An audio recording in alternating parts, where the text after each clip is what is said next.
नमस्कार, आप देख रहे हैं एमपी न्यूज। मैं हूं शविता सिंह और पेश है मध्य प्रदेश की अब तक की सबसे बड़ी और ताजा खबरें। चलिए नजर डालते हैं आज की टॉप हेडलाइंस पर।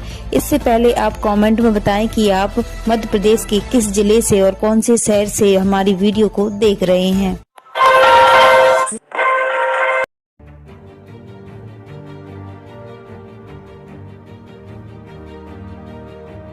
नया रिकॉर्ड 50 लाख टन तक पहुंच सकता है आंकड़ा।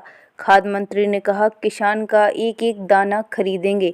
प्रदेश में न्यूनतम समर्थन मूल्य पर 1 दिसंबर से प्रारंभ हुई धान की खरीदी इस वर्ष 50 लाख टन तक पहुंच सकती है। वर्ष 2024 में 45 लाख टन धान की खरीदी सरकार ने एमएसपी पर की थी। इस वर्ष अधिक खरीदी की संभावना के पीछे विभाग के अधिकारियों का तर्क है कि पिछले वर्ष की तुलना में इस वर्ष अधिक किसानों ने पंजीयन कराया। मध्य प्रदेश में परीक्षाओं का डिजिटल अवतार, एआई चुनेगा 9वीं 11वीं के प्रश्न। 23 फरवरी से शुरू होंगे इम्तिहान। एआई तैयार करेगा 9वीं और 11वीं के प्रश्न पत्र। 23 फरवरी से शुरू होंगी वार्षिक परीक्षाएं। मध्य प्रदेश में सरकारी स्कूलों के 9वीं व 11वीं के करीब 20 लाख विद्यार्थी शामिल होंगे। न परीक्षाओं के प्रश्न पत्र भी 10वीं व 12वीं बोर्ड परीक्षा की तरह थानों में रखे जाएंगे। मध्य प्रदेश के सरकारी स्कूलों के 9वीं व 11वीं की वार्षिक परीक्षाएं 23 फरवरी 2026 से शुरू होंगी। ये परीक्षाएं बोर्ड पैटर्न पर ली जाएंगी। इसके लिए राज्य स्तर पर प्रश्न पत्र तैयार किए जाएंगे। आर्टिफिशियल इंटेलिजेंस यानी एआई की मदद से वस्तुनिष्ठ प्रश्नों का चयन होगा। किसानों के लिए बहुत बड़ी खुशखबरी, अब पैसे में बदलेगा खेतों में बचा हुआ कृषि अपशिष्ट। पराली और मक्के के वेस्ट तैयार होंगी बायो सीएनजी गैस। खेतों में जलाए जाने वाले कृषि अपशिष्ट नरवई से बायो सीएनजी गैस बनाने का प्लांट नए साल में इंदौर, जबलपुर व बालाघाट में शुरू होंगे। इसके साथ ही खंडवा जिले में भी एक कंपनी इस तरह का प्लांट लगाने की तैयारी कर रही है। इससे किसानों और पर्यावरण दोनों को लाभ मिलेगा। दिल्ली मध्य प्रदेश मेट्रो कॉरपोरेशन के बीच हुआ एमओयू। यात्रियों को मिलेगी क्यूआर कोड और स्मार्ट कार्ड से टिकट की सुविधा। दिल्ली और मध्य प्रदेश मेट्रो कॉरपोरेशन के बीच एडवांस एएफसी सिस्टम स्थापित करने को लेकर समझौता हुआ है। प्रदेश के भोपाल, इंदौर में भी ऑटोमेटिक फेयर कलेक्शन सिस्टम लागू होगा। यह सिस्टम सुरक्षित और संपर्क रहित किराया भुगतान की सुविधा देगा, जिससे यात्रियों को सुविधा होगी। गणतंत्र दिवस पर बोत्सवाना से प्लेन में लाए जाएंगे 8 नए चीते। हेलीकॉप्टर से होगी कूनो में एंट्री। गणतंत्र दिवस के अवसर पर दक्षिण अफ्रीका के बोत्सवाना से 8 नए चीते भारत लाए जाएंगे, जिनमें 2 वयस्क मादा चीते और उनके 6 छोटे शावक शामिल होंगे। इन्हें प्लेन एयरफोर्स की प्लेन से ग्वालियर लाया जाएगा। वहां से इन्हें हेलीकॉप्टर के जरिए कूनो नेशनल पार्क में पहुंचाया जाएगा।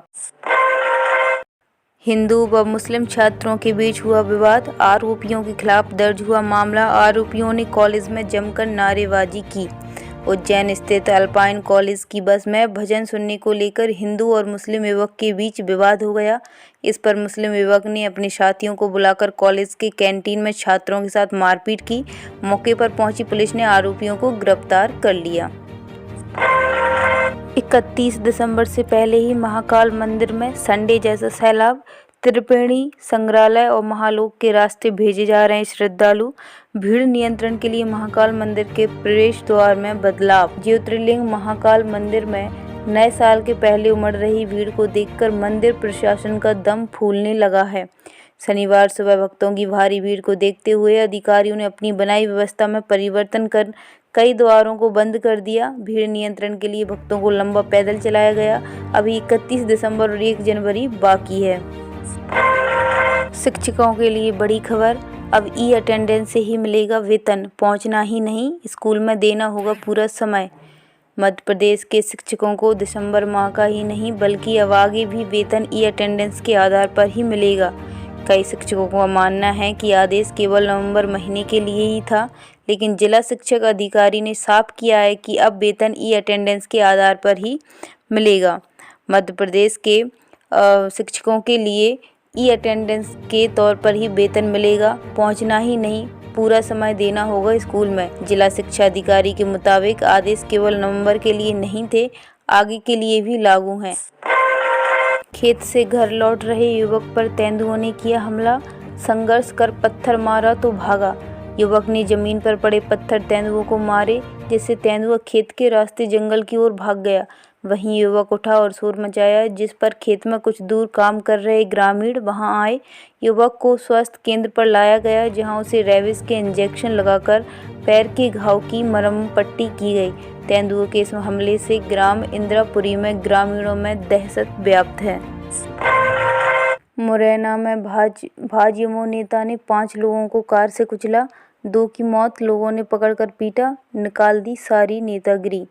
टीआई दिनेश कुशवाहा और एसडीओपी रवि भदौरिया ने प्रदर्शनकारियों ने बताया कि रात में ही एफआईआर दर्ज कर दीपेंद्र को गिरफ्तार कर लिया गया, लेकिन लोग नहीं माने। वे कलेक्टर को बुलाने की मांग करते रहे। झूमा झटकी के बीच एक महिला ने इस दौरान टीआई का कॉलर पकड़ने का प्रयास किया। मुरैना जिले के पोरसा कस्बे में आक्रोशित लोगों ने हाईवे पर 7 घंटे लगाया जाम। कलेक्टर को बुलाने पर अड़े रहे लोग। पुलिस ने गिरफ्तारी का वीडियो किया जारी। हादसे के बाद लोगों ने दीपेंद्र को पकड़कर पीट दिया, वह नशे की हालत में था। कैंसर मरीजों की राह आसान करेगा डिजिटल कवच, ऐप के जरिए घर बैठे मिलेगी सपोर्टिंग केयर। कैंसर जैसी गंभीर बीमारी से जूझ रहे मरीजों के लिए अब अस्पताल के चक्कर काटना और हर छोटी समस्या के लिए डॉक्टर तक दौड़ना बीते दिनों की बात हो सकती है। एम्स भोपाल ने फेफड़ों के कैंसर के मरीजों के लिए ऐप आधारित सपोर्टिव केयर का एक आधुनिक डिजिटल मॉडल तैयार किया है। कैंसर जैसी गंभीर बीमारी से जूझ रहे मरीजों के लिए अब अस्पताल के चक्कर काटना नहीं पड़ेगा। इसलिए एम्स भोपाल के मेडिकल ऑन्कोलॉजी एवं हीमेटोलॉजी विभाग की एक सहायक प्राध्यापक डॉक्टर आकांक्षा चौधरी ने बताया कि एक विशेष मोबाइल एप्लीकेशन के जरिए कैंसर मरीजों की देखभाल को बेहतर बनाया जा सकता है। यह ऐप मरीजों को उनकी दवाओं के समय, साइड इफ़ेक्ट्स की निगरानी और भावनात्मक सहयोग प्रदान करने में मददगार साबित होगा।